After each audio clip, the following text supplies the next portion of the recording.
Hoy veremos una historia que ocurrió en 2022.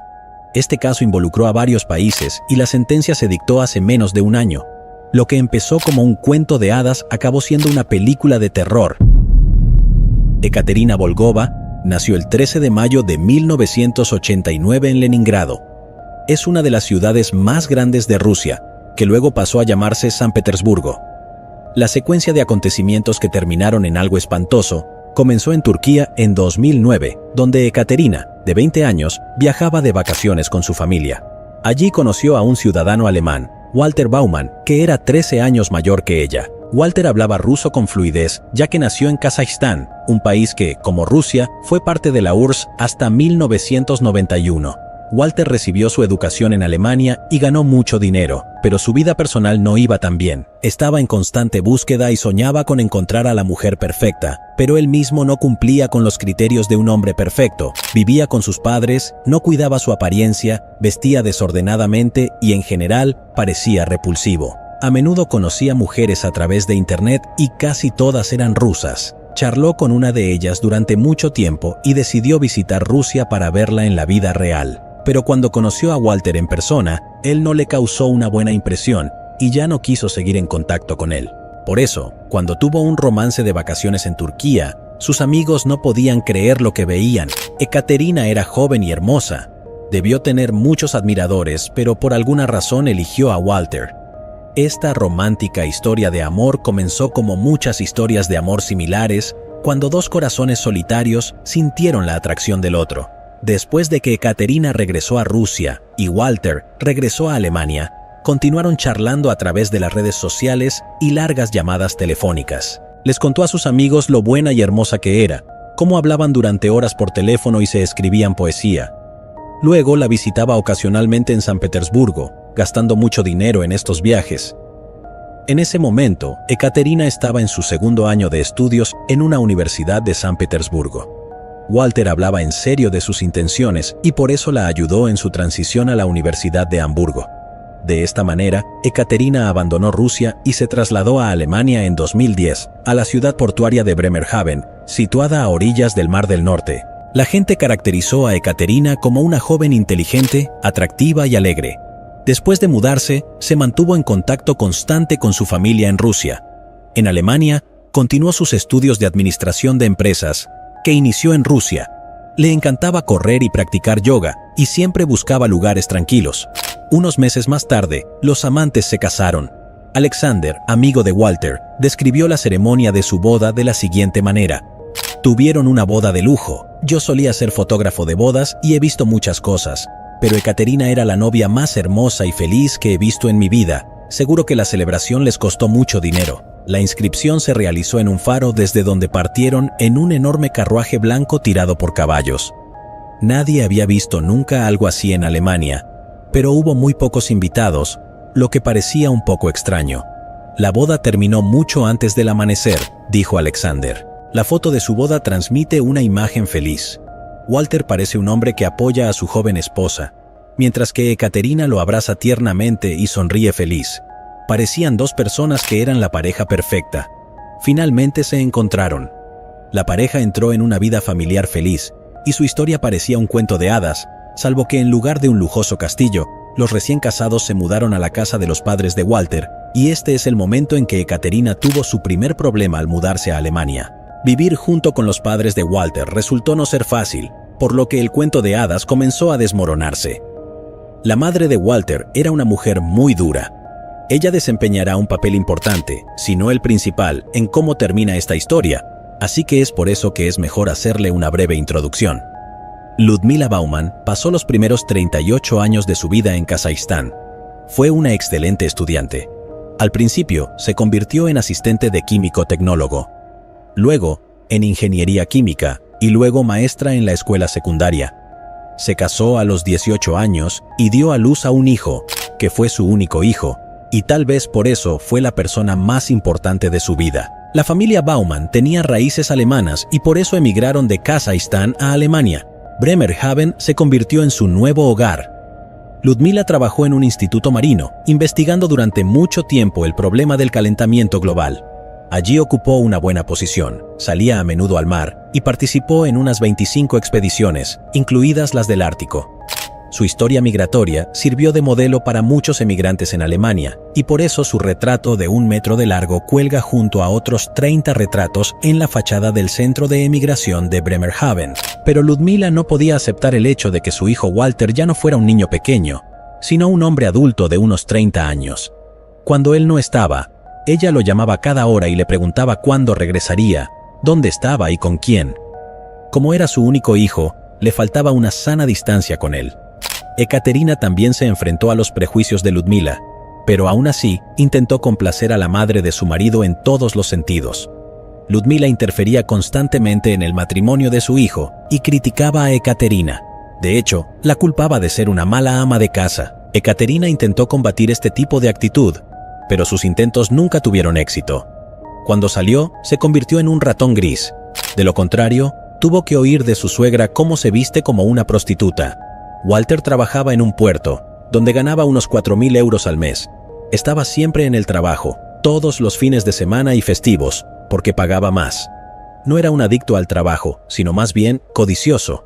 Ahorró la mayor parte del dinero que ganaba y tenía buenos ahorros que no quería gastar. En 2017, cuando Ekaterina quedó embarazada, Walter decidió gastar una pequeña parte de sus ahorros. Compró una casa donde se mudaron lejos de sus padres. La búsqueda de la casa llevó mucho tiempo, ya que para Walter era importante gastar el menor dinero posible. Ekaterina esperaba que la mudanza fuera una buena influencia en su relación, pero no fue así. Ludmila era una invitada constante en su casa y seguía interfiriendo en todos los ámbitos de la vida de su hijo. Casi al mismo tiempo, Ekaterina dio a luz a su hija, y la relación entre los cónyuges se volvió aún más tensa. Después del nacimiento de su hija, Walter se volvió más estricto en el control de su esposa. Él le hablaba con desprecio y le prohibió aprender a conducir un automóvil, además de no permitirle hablar con su hija en alemán, ya que quería que ella solo supiera un idioma, el ruso. Ekaterina no entendía a qué se debían estos cambios en el comportamiento de su marido. Se volvió aún más resentido, celoso y controlador que antes. Cada vez era más difícil predecir los cambios en su comportamiento. Podría perder los estribos por cualquier cosa insignificante. La tensión en la relación de pareja creció, y Walter usó su superioridad física contra su esposa y comenzó a golpearla. A finales de 2019, las autoridades se enteraron por primera vez de la familia Baumann por el problema de violencia doméstica, pero el caso se cerró rápidamente cuando la pareja le dijo a la trabajadora social que se habían reconciliado. Pero Ekaterina y su marido continuaron reprendiéndose e insultándose, a veces incluso delante de su bebé. Walter tomó fotografías y vídeos de Ekaterina en secreto y grabó sus discusiones por teléfono. Walter le pidió a un informático de su círculo de conocidos que pirateara el teléfono de su esposa, pero él se negó. Walter acusó a su esposa de ser una mala madre y de ser mentalmente inestable. Ekaterina, a su vez, acusó a Walter de haber perdido interés en ella, de trabajar demasiado y de estar agotado por ello. Ya no podía vivir en constante estrés y miedo, y acudió a un centro de apoyo para víctimas de violencia doméstica. La primera vez que pidió ayuda fue en el otoño de 2020. Después de que su esposa y su hija se fueran, Walter hizo todo lo que estuvo a su alcance para recuperarlas. Prometió que cambiaría, dijo que se dio cuenta de que se había comportado mal y le dijo a Ekaterina que no podía vivir sin ella y su hija. Como resultado, Ekaterina lo perdonó y regresó a casa con su hija, pero no hubo menos peleas entre los cónyuges. Cada vez que Walter se daba cuenta de que había hecho daño a su esposa, le hacía regalos o organizaba un viaje familiar. El hombre cambió su actitud no solo hacia su esposa, sino hacia su hija también. La actitud de Walter hacia su hija solo puede caracterizarse como de control total. Cuando estaba en casa, quería que su hija estuviera siempre a la vista.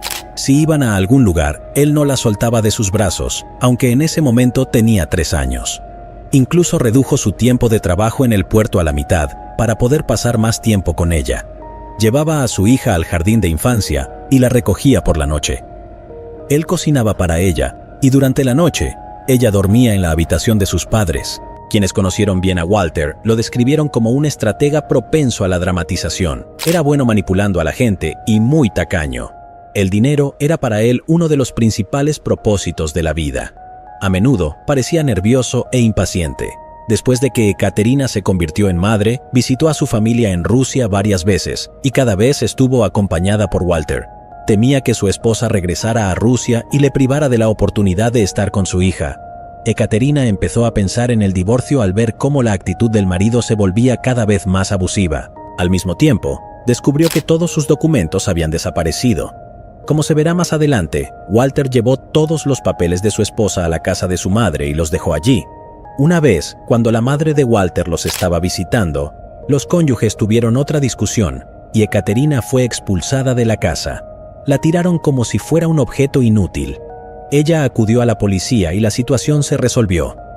Una vez, Ekaterina y Walter tuvieron una pelea tan acalorada justo antes del jardín de infancia que el Servicio de Apoyo a la Juventud recibió una notificación de la administración sobre la familia.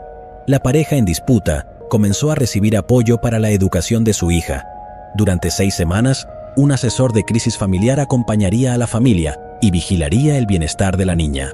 El veredicto del consejero fue: es demasiado peligroso que la niña se quede con sus padres. La única razón por la que Ekaterina todavía vivía con su marido era por su hija, pero no podía regresar a Rusia con ella. Para que su hija salga de Alemania, Ekaterina debe haber recibido el consentimiento de Walter, indicando que él no está en contra de que su hija abandone el país. En agosto de 2021, Ekaterina tomó a su hija por segunda vez y acudió a un centro de crisis para mujeres, diciendo a la administración que su marido quería quitarle la vida. El servicio social quería llevar a la niña de 5 años a un orfanato, y el psicólogo del Departamento de Asuntos Juveniles describió la situación como muy grave. Ekaterina aceptó que el servicio de juventud acogiera a su hija en un hogar de acogida, pero Walter y su madre se opusieron. Por eso ambos padres tuvieron que cuidar de la niña.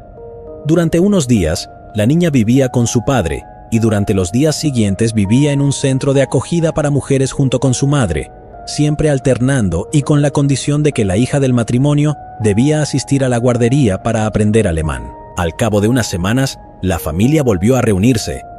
Algunas fuentes rusas afirman que en el centro de acogida para mujeres, Ekaterina tenía malas compañeras de habitación y que el jardín de infancia, al que seguramente visitaba su hija, estaba demasiado lejos. Como resultado, ella regresó a casa, pero ahora los cónyuges comenzaron el proceso de divorcio y vivían en habitaciones separadas. El deseo de Ekaterina de regresar a Rusia iba en aumento. Walter no estaba en contra, pero solo con la condición de que su hija se quedara con él en Alemania. Por eso Ekaterina visitó San Petersburgo solo entre 2021 y 2022. En Rusia, tuvo una cita con un hombre que conoció en internet. Era de la ciudad siberiana de Omsk y era piloto. Ekaterina regresó a Alemania a mediados de enero de 2022 y continuó charlando a diario con el piloto ruso.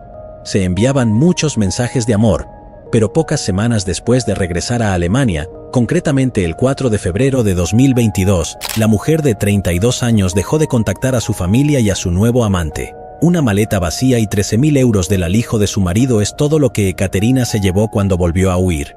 Dejó su teléfono, llaves, ropa y, lo más importante, a su hija de 5 años. Esta es la versión que Walter le contó a la policía el 6 de febrero de 2022, cuando los padres de Ekaterina no pudieron localizarla durante 2 días y se pusieron en contacto con la policía alemana para pedirle que realizara un control de bienestar.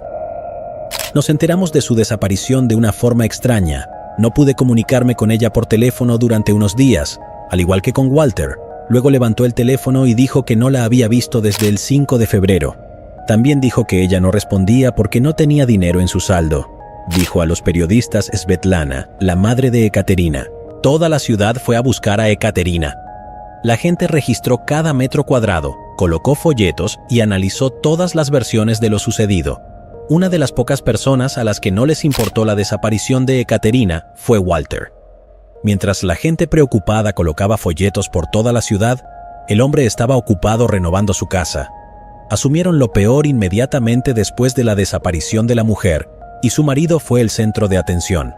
La policía registró la casa de la familia Baumann solo 4 días después de que Ekaterina supuestamente se escapara de ella. En ese momento, Walter ya había terminado las renovaciones. Pintó los pisos de la casa, de la habitación de invitados y reemplazó un sofá. También se lo vio comprando una gran cantidad de productos de limpieza en la tienda local. La policía descubrió que las imágenes de vigilancia de las cámaras de vídeo de la casa habían desaparecido mágicamente. Los oficiales registraron la casa durante 3 horas en busca de cualquier evidencia del crimen. Llevaron a un perro detector a través del garaje y la casa. En el garaje, el perro se agitó un poco, pero no dio la señal correspondiente. Las primeras pruebas realizadas por los criminalistas no revelaron ninguna evidencia dentro de la casa o el garaje. En el bote de basura, la policía encontró un cuchillo y una Taser, que fueron incautados como evidencia potencial. Los oficiales notaron que Walter no estaba preocupado en lo más mínimo por su esposa, quien había desaparecido, sino que estaba interesado en si obtendría la tutela anhelada de su hija mayor, de 5 años ante su esposa, que no regresaba. La búsqueda de Ekaterina continuaba día tras día, pero no se encontraba nada. Era como si ella hubiera desaparecido. Los oficiales entendieron que la probabilidad de que una joven madre se escapara y dejara a su hija, documentos y teléfono en un país extranjero era extremadamente baja. Walter tenía sospechas de la policía y su declaración de que Ekaterina se escapó llevándose una maleta vacía. La misteriosa desaparición de Ekaterina preocupó a la gente de la ciudad y mucho más allá. Las mujeres que ni siquiera conocían a Ekaterina organizaron una búsqueda. «Seguiremos buscándola hasta saber qué pasó», dijo una de las organizadoras. 2 semanas después de la desaparición de la joven madre, alrededor de 400 voluntarios en todo el norte de Alemania la buscaron en Bremerhaven, con la ayuda de perros de rescate varias veces. Este incidente causó una gran reacción en las redes sociales. La familia de Ekaterina llamó la atención sobre su desaparición en Rusia y esta historia se mostró en los principales canales rusos. «Mi hija estuvo con este hombre durante 12 años, pero durante 1 año y medio su matrimonio consistió únicamente en peleas y él la golpeó muchas veces», dijo la madre de Ekaterina a los periodistas. «Mantuvo a mi hija en aislamiento, le quitó sus documentos de identidad y sus tarjetas bancarias, no le permitía conocer a nadie». El 1 de marzo de 2022, 25 días después de la desaparición de Ekaterina, una noticia horrible se difundió, primero en Bremerhaven, luego por todo el país y más tarde en Rusia. Un transeúnte común y corriente vio una extraña maleta que llegó a la orilla durante su paseo por el río local, Weser. Se horrorizó cuando la abrió. Dentro se encontraban fragmentos del cuerpo de una mujer, el cual había sido empacado en bolsas de basura. Es importante señalar que no todos los fragmentos estaban dentro de la maleta, algunos de ellos faltaban. Lamentablemente, la víctima resultó ser Ekaterina Baumann, de 32 años. Por extraña coincidencia, la maleta fue encontrada cerca del faro donde se casó. El hecho de que la maleta llegara a la orilla, la policía también encontró guantes de un solo uso, papel de aluminio y cintas adhesivas, así como grandes cantidades de bolsas de basura y productos de limpieza. Además, botes con disolventes de ácido acético y lejía, las llaves de la maleta y el pañuelo rosa que Ekaterina llevaba en el cuello en su último selfie, se encontraron en el garaje y en el cobertizo. Los investigadores también notaron que apenas había objetos personales de Ekaterina. La mayoría de su ropa fue tirada y la foto de su boda, un recordatorio de momentos felices, estaba escondida detrás del piano. La policía también encontró la chaqueta blanca que estaba en el último selfie de Ekaterina. La chaqueta fue encontrada en un contenedor de basura en el lugar de trabajo de la madre de Walter, Ludmila Baumann. Mientras estaba bajo custodia, el hombre a menudo escribía cartas a su madre en las que le confesaba su amor y la llamaba mi hijo. Había llamamientos urgentes en las cartas como: «Ayúdanos a todos, madre, sálvanos, tú puedes hacerlo, eres mi única esperanza para el futuro, y por favor, sálvame». Lo que quería decir con esto quedó claro solo 8 meses después.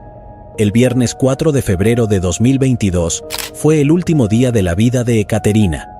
A las 4:30 de la tarde, salió a caminar 10 minutos con su chaqueta de color claro y falda amarilla.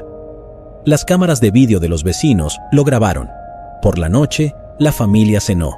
Había puré de atún, patatas y aceitunas, además de una botella de vino. Según Walter, Ekaterina bebió solo un vaso y él se bebió el resto, por eso se fue a dormir a las 8 de la noche. Según los documentos judiciales, el teléfono de Ekaterina estuvo conectado a la red la última vez a las 7:41 p.m. A las 8:25 p.m. hizo una videollamada a su nuevo amante desde su computadora.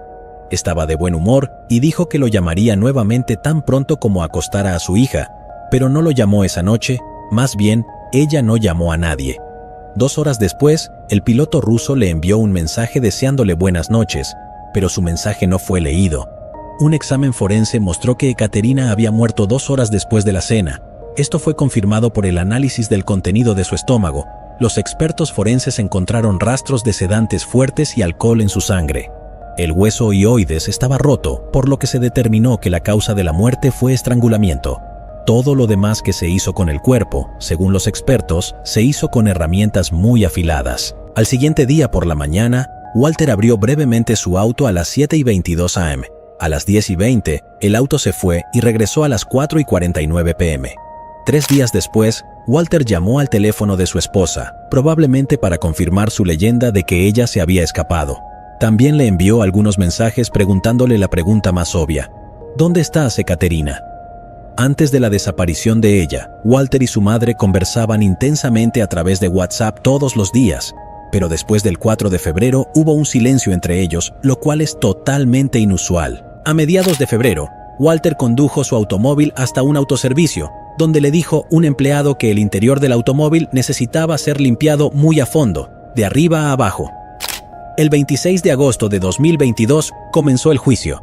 El fiscal argumentó que Walter puso sedantes en la bebida de su esposa y luego, cuando ella se quedó dormida, la estranguló. Walter preparó de antemano lo que iba a hacer con su cuerpo. La fiscalía citó como motivo el miedo del marido a perder la tutela de su hija en caso de divorcio, así como pérdidas económicas. También se hizo público que en el garaje se encontraron restos de sangre que el marido de Ekaterina quería limpiar siguiendo los consejos de internet, debajo del estante, del suelo, de las escaleras y en las costuras. También se encontraron restos de sangre en la alfombra del maletero de su coche, a pesar de limpiarlos. Los expertos del Instituto de Medicina Forense demostraron que había sangre de Ekaterina en todos los lugares mencionados anteriormente.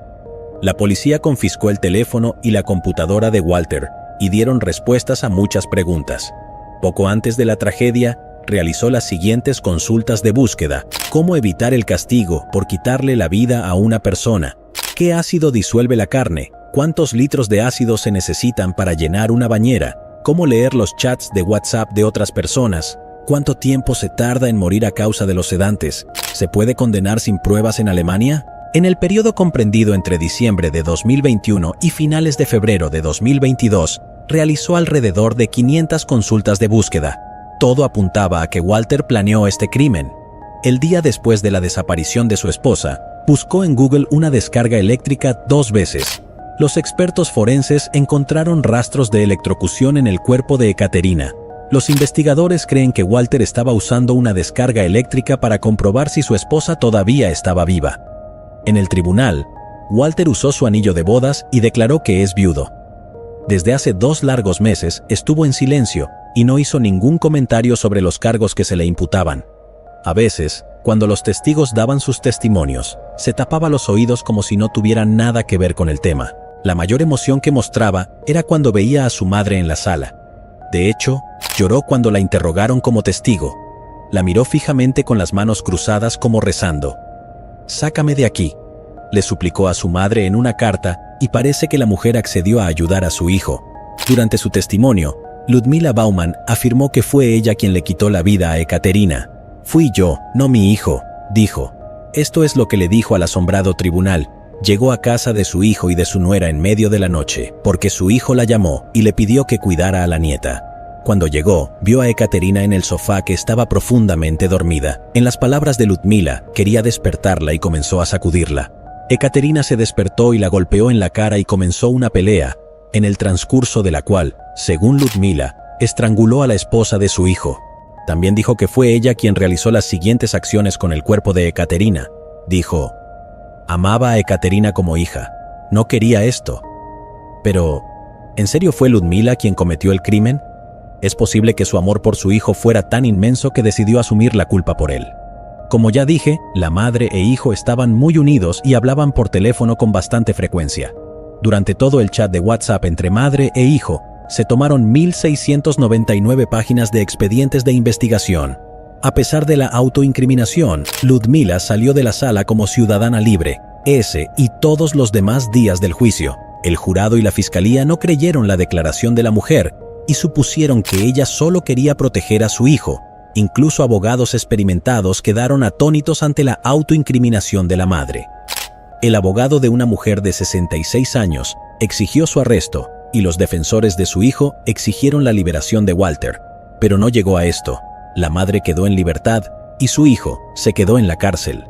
Pero no estaba dispuesta a darse por vencida. Ludmila escribió una carta al tribunal en la que describió en detalle lo que hizo con el cuerpo. Una vez más afirmó: «Mi hijo no hizo esto». Quería que la interrogaran nuevamente y la acusaran, pero el tribunal no le concedió su deseo y no le creyó una vez más. Ludmila logró demostrar que participó en el crimen. Como mencioné, no se encontraron todos los fragmentos en la maleta. Ludmila Baumann mostró dónde buscar el fragmento faltante, que no cabía en la maleta. La información proporcionada resultó ser cierta y la policía encontró otra bolsa que estaba pesada para que no flotara. La bolsa fue encontrada en el lugar exacto que Ludmila señaló. El podómetro en el teléfono de Ludmila también había demostrado que en la noche del asesinato, aproximadamente a las 12:40 am, caminó 220 yardas. Las cámaras de vídeo de los vecinos cerca de Walter y la casa de Ekaterina grabaron a una persona que pasaba. El teléfono del padre de Walter también mostró actividad en ese momento. Llevó a Ludmila a la casa de su hijo, aunque les dijo a los investigadores que estaba dormido en ese momento. Los expertos establecieron que en ese momento Ekaterina ya estaba muerta, lo que significa que la mujer de 66 años estaba dando falso testimonio. Luego está este extraño detalle. Ludmila Baumann llegó a la casa de su hijo cuando una Ekaterina ya estaba muerta y ella estaba allí durante acciones adicionales con respecto al cuerpo. Incluso si ella no participó en el proceso, ayudó a limpiar la casa. Básicamente ayudó a su hijo a encubrir las pruebas del crimen y fue cómplice. Pero aparentemente las leyes correspondientes funcionan de manera diferente en Alemania. Ludmila no fue arrestada o acusada de cualquier cosa. Esto parece muy extraño, ¿no es así? Por favor, escriba lo que piensas sobre esto en los comentarios. Cuanto más se acercaba el día del veredicto, más desesperada se volvía la madre en sus intentos por salvar a su hijo. Le escribió al juez otra carta en la que ella, una vez más, afirmó que ella cometió el crimen y no Walter. Ahora la carta decía: «Odiaba a Ekaterina, pero no podía decírselo a mi hijo. Él estaba luchando por el amor de su esposa y tenía miedo de que ella quisiera quitarle la vida. Es por eso que decidí deshacerme de Ekaterina, haciendo que pareciera que se había envenenado debido a su trágico amor por un piloto ruso». En sus palabras, imprimió una carta de despedida a nombre de Ekaterina y la iba a poner junto a ella cuando ella murió. Le añadió varias drogas al jugo y le dio este jugo a su hijo sin decirle qué era, pero pidiéndole que se lo diera a su esposa durante la cena. Ludmila dijo que vino a la casa de su hijo para dejar una nota de despedida. Escrita en ella estaba el nombre de Ekaterina, pero se despertó y Ludmila tuvo que estrangularla. Pero el tribunal no creyó la confesión de la mujer, porque todo apuntaba a que el crimen fue cometido por su hijo. Walter guardó silencio durante todo el proceso, y en una de las últimas audiencias recitó sus notas en 230 hojas de papel sobre sus años en Kazajstán, su vida y su amor. El mensaje principal de su declaración fue: «Siempre amé a Ekaterina y a nuestra hija, pero su agotamiento emocional y sus problemas psicológicos provocaron muchas peleas». 230 hojas de papel y solo mencionó brevemente la noche que cambió todo. Dijo que estaba dormido cuando su madre le quitó la vida a su esposa y la arrastró al garaje. Walter culpó a su madre por este horrible crimen y dijo: «Ella me traicionó, me usó y me arrojó a prisión». Cuando se dirigió al juez, también dijo: «Mi hija perdió a su madre, no debe perder también a su padre». Lo más espeluznante de esta historia no son ni siquiera los detalles de este aterrador crimen, sino el hecho de que todo esto sucedió justo ante los ojos de la niña de 5 años de edad de la pareja. Actualmente, la abuela rusa tiene prohibido hablar con su nieta, que se cree que fue entregada a una familia de acogida alemana. Walter estaba en casa junto con su hija. Todo sucedió frente a la niña. Él creó una situación psicotraumática para ella. A menudo murmura algo apuntando a su cabeza y antebrazos. Dice que vio todo, dijo la madre de Ekaterina, Svetlana. Actualmente, la niña vive en un centro para niños traumatizados y le dan un nuevo nombre para que no se entere de la historia de su verdadera familia. Svetlana está tratando de obtener la tutela de su nieta, pero las autoridades alemanas no le permiten ni siquiera hablar con ella por teléfono.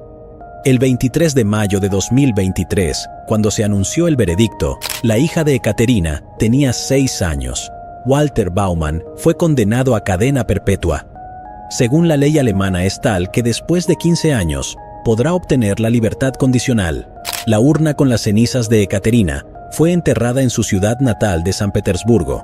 No obstante, el caso de Ludmila Baumann sigue abierto y es posible que la fiscalía la acuse de cómplice, pero hasta el momento esto no ha sucedido. En este vídeo echamos un vistazo a una historia que tuvo lugar en el año 2021 e involucró a 2 países muy separados. Shanae Brooke Edwards, de 31 años, era ciudadana australiana y ávida viajera.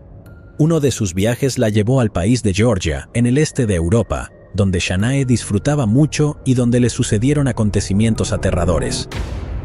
Shanae nació en 1989 en Warrnambool, Australia, donde vivía con sus padres y su hermano mayor Tyson. Hay poca información en línea sobre su juventud y su educación, pero así es como la describieron sus seres queridos en un comunicado. Shanae era una aventurera a la que le encantaba estar en la naturaleza, una entusiasta excursionista, motociclista y un alma genuinamente bondadosa, amante de los animales.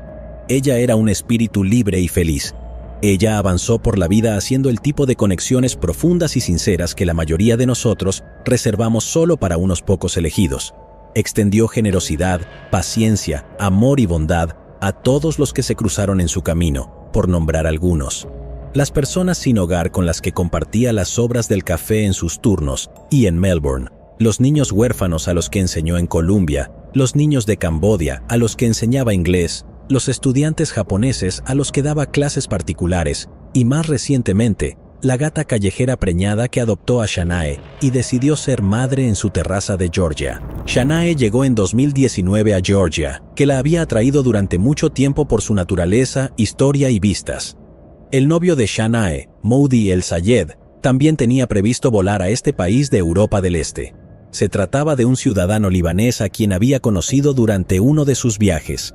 Habían roto por un tiempo, pero cuando Shanae vivía en Georgia, comenzaron a comunicarse en línea y luego se dieron cuenta de que todavía tenían sentimientos el uno por el otro y decidieron reunirse. El Sayed quería volar a Georgia, pero no pudo hacerlo porque las fronteras de ese país estaban cerradas a las personas que no habían sido vacunadas. Georgia es un país antiguo, orgulloso y hospitalario conocido por sus acogedores lugareños, la majestuosa belleza de la naturaleza y los templos antiguos, y su cocina increíblemente deliciosa. Shanae tenía grandes expectativas para su viaje a Georgia, y esas expectativas se cumplieron plenamente. Era feliz en el campo y vivió allí durante casi 2 años antes de que su siguiente salida saliera mal. Shanae vivía en la capital de Georgia, Tbilisi, y enseñaba inglés, lo que la ayudaba a ganarse la vida y al mismo tiempo podía encontrar tiempo libre para viajar por el país y visitar lugares nuevos e interesantes. Con el tiempo, encontró amigos con ideas afines que eran entusiastas de los viajes como ella. El 29 de julio de 2021, publicó esta foto en su cuenta de redes sociales y la subtituló con una palabra: alegría. La foto fue tomada durante un paseo panorámico en motocicleta. A Shanae le gustaban mucho las motocicletas. El día siguiente, 30 de julio de 2021, estaba soleado, por lo que Shanae decidió hacer una caminata hasta Mtatsminda. Por favor, no me juzguen demasiado si pronuncio mal el nombre de este lugar. Mtatsminda, que significa montaña sagrada, se encuentra casi en el centro de la capital georgiana y es uno de sus principales atractivos. En la ladera de la montaña, entre la espesura de la vegetación siempre verde, se encuentra el templo de San David. Mtatsminda es un destino popular para turistas y residentes de la ciudad. En la montaña de 730 metros de altura, hay miradores con vistas a Tbilisi, un parque de atracciones, una noria y un restaurante. Durante los últimos 11 meses, Shanae había estado alquilando una casa cerca de la montaña. Según sus amigos, caminaba a menudo por la zona boscosa y nunca tuvo problemas ni amenazas a su seguridad personal. El 30 de julio de 2021, salió de la casa aproximadamente a las 3:30 de la tarde. Las cámaras de vigilancia captaron el momento. Caminó tranquilamente por las calles de la ciudad hacia la ruta de senderismo. Fue vista por última vez cerca de la iglesia de San Miguel de Tver, que se encuentra al pie del monte Mtatsminda y es una especie de punto de partida para practicar senderismo. Por la noche, debía encontrarse con unos amigos en un café de la capital pero nunca apareció. Los intentos de contactarla por teléfono fueron infructuosos, y entonces los amigos de Shanae decidieron presentar una denuncia de desaparición a la policía. Casi al mismo tiempo, una amiga de Shanae que vive en California dio la alarma.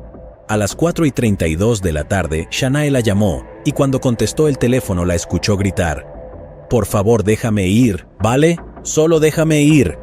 Se notaba que Shanae estaba siendo atacada por alguien y pedía que la dejaran en paz. La llamada se cortó, y cuando la amiga de Shanae empezó a devolver la llamada, nadie respondió. Diferentes fuentes describen de diferentes maneras lo que hizo a continuación la amiga de Shanae que vive en California. Algunos medios de comunicación escribieron que publicó en un grupo de Facebook, donde los miembros eran personas de diferentes países que actualmente viven en Georgia, y le pidió a alguien que se comunicara con la policía para informar la inquietante llamada. Otras fuentes dicen que la propia amiga de Shanae se puso en contacto con la policía georgiana y les contó todo. Cualquiera sea el caso, lo cierto es que pocas horas después de que Shanae hiciera la aterradora llamada telefónica, la policía georgiana se dio cuenta e inmediatamente comenzó a verificar la información que había recibido. En la búsqueda participaron varios cientos de policías y voluntarios. La zona a registrar era extensa y por ello numerosos grupos peinaron las laderas del monte Mtatsminda. La policía utilizó perros de búsqueda y drones. No se pudo encontrar a Shanae antes del atardecer. No había regresado a casa, tenía el teléfono apagado y no había acudido a ningún hospital local en busca de ayuda. Esto no era una buena señal, como se confirmó al día siguiente. Desafortunadamente, el 31 de julio, después de una búsqueda intensiva, Shanae Brooke Edwards, de 31 años, fue encontrada muerta cerca de una ruta de senderismo. El perpetrador intentó encubrir las pruebas del crimen, por lo que escondió el cuerpo debajo de ramas y hojas de árboles. El arma del crimen, un cuchillo, fue encontrado no lejos del cuerpo. Abajo, en la ladera de la montaña, pronto se encontró el teléfono de Shanae. Tras una inspección más detallada de la escena del crimen, la policía encontró una pala vieja y oxidada, una chimenea, agujas usadas y muchas botellas vacías. El ministro del Interior de Georgia dijo a los medios locales que la policía tenía información que no fue revelada en interés de la investigación. El ministerio y la policía están haciendo todo lo posible para encontrar al autor, afirmó. Durante el examen forense del cuerpo de Shanae, contaron 13 puñaladas, 5 de las cuales en la zona del cuello, lo que para la policía solo significaba una cosa: el perpetrador, sin duda, pretendía quitarle la vida a la joven. También había señales de estrangulamiento en su cuello. Después de que las autoridades confirmaran oficialmente la muerte de Shanae, los medios informaron que el crimen había sido motivado por la lujuria. La policía georgiana, sin embargo, desmintió esta información, ya que el médico forense no encontró ningún signo de delito contra la integridad de la mujer. El enfurecido novio de Shanae, Moody El Sayed, prometió localizar al culpable sin importar cuánto tiempo le llevara para vengarse de él. «Ahora mismo tengo una misión en la vida, la venganza», dijo. «No me importa si paso el resto de mi vida entre rejas, se hará justicia y el criminal sufrirá tanto como Shanae», añadió. La muerte de Shanae fue un duro golpe para sus amigos y una experiencia particularmente difícil para su familia, que vivía en otro continente. Los familiares tuvieron que solucionar el problema del transporte del cuerpo a casa y la policía tuvo que encontrar al culpable. Sin duda, la prevención del delito y la localización de delincuentes es responsabilidad directa de la policía, pero en este caso hubo otro factor importante. Los ingresos del turismo en Georgia superan los $1.000 millones al año, y el hecho de que uno de los viajeros perdiera la vida en un lugar popular, la capital del estado, podría haber tenido un impacto negativo en toda la industria turística. La policía entrevistó a más de 200 personas, entre amigos, compañeros de trabajo, vecinos de Shanae y empleados y visitantes del parque. Se estudiaron rutas, así como imágenes de vídeo de sus movimientos ese día. Una mujer local escribió en un grupo de expatriados en Facebook que escuchó a una mujer gritar en los senderos debajo del parque Mtatsminda aproximadamente una hora después de que Shanae se fuera de casa. Otra mujer escribió en el mismo grupo que fue testigo de un espectáculo inquietante en la montaña.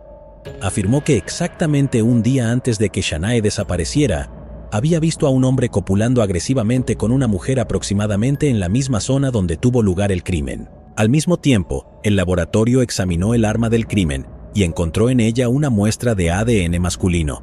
no se encontraron coincidencias en la base de datos de la policía de Georgia, por lo que las muestras se enviaron a 194 estados miembros de Interpol para ser verificadas en las bases de datos de esos países.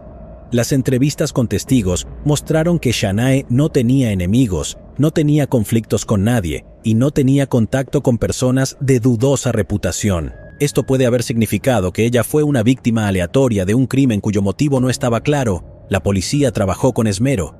Se tomaron muestras genéticas de varias decenas de personas que teóricamente podrían haber estado involucradas en el crimen, y todas fueron sometidas a rigurosos análisis.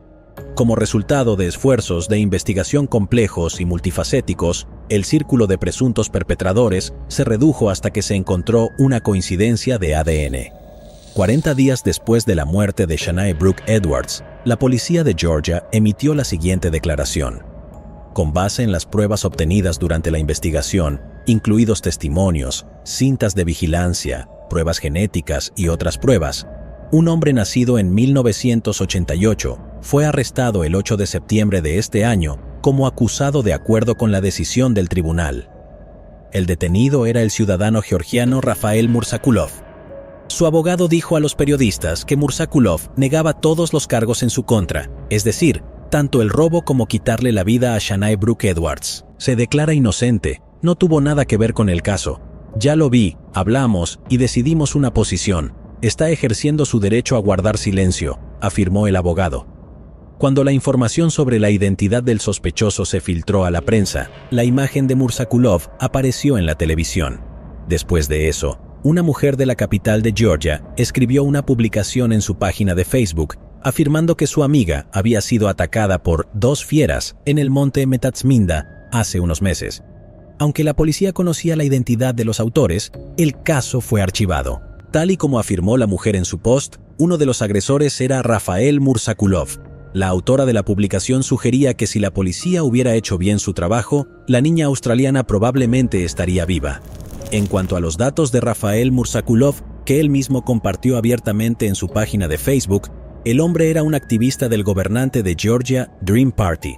El 10 de septiembre de 2021, el tribunal de Tbilisi se negó a poner en libertad bajo fianza a Murzakulov.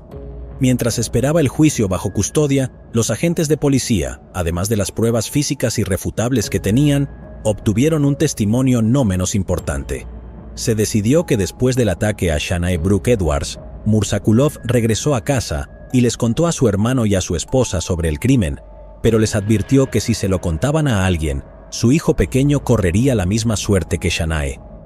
En octubre de 2021, la familia Edwards publicó una carta describiendo cómo era Shanae y agradeció a todos por su apoyo. En particular, agradecieron a Georgia por su asistencia financiera para repatriar el cuerpo de Shanae y al pueblo georgiano por su continua atención, amor y apoyo durante este momento difícil y trágico. La primera audiencia sobre el caso tuvo lugar en febrero de 2022 según la ley georgiana. Murzakulov enfrentaba entre 16 y 20 años de prisión.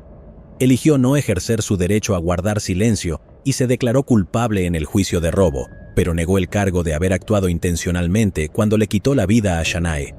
Sin embargo, el fiscal no lo creía así. En su opinión, el número de puñaladas hablaba de la intención del acusado de quitarle la vida a la víctima. Apuñaló a Shanae Brooks 13 veces, incluidas 5 en el cuello, lo que indica su intención de quitarle la vida. Además, después de que se le rompió el cuchillo, el acusado estranguló a la víctima, dijo el fiscal. A su vez, la defensa insistió en calificar el delito como robo. Murzakulov se declaró culpable de robo, y ese fue el motivo. Se arrepintió de lo que había hecho, dijo su abogado. La defensa también insistió en que Murzakulov tenía problemas mentales y actuó en un estado anormal. Mientras tanto, el examen encontró que Murzakulov estaba cuerdo, por lo que el tribunal tenía derecho a imponerle un castigo real, dependiendo de la calificación del delito, según el fiscal. Tras el arresto, se encontraron rastros de drogas potentes en la sangre de Murzakulov, pero esto no quita en modo alguno su culpabilidad.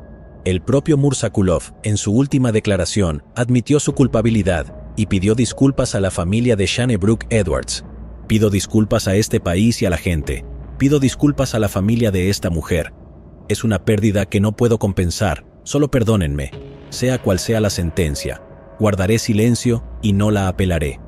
Pido disculpas. dijo Murzakulov, y lloró. El supuesto motivo era el deseo del acusado de apoderarse del iPhone 12 de Shanae, pero no pudo hacerlo porque ella arrojó el teléfono a un barranco.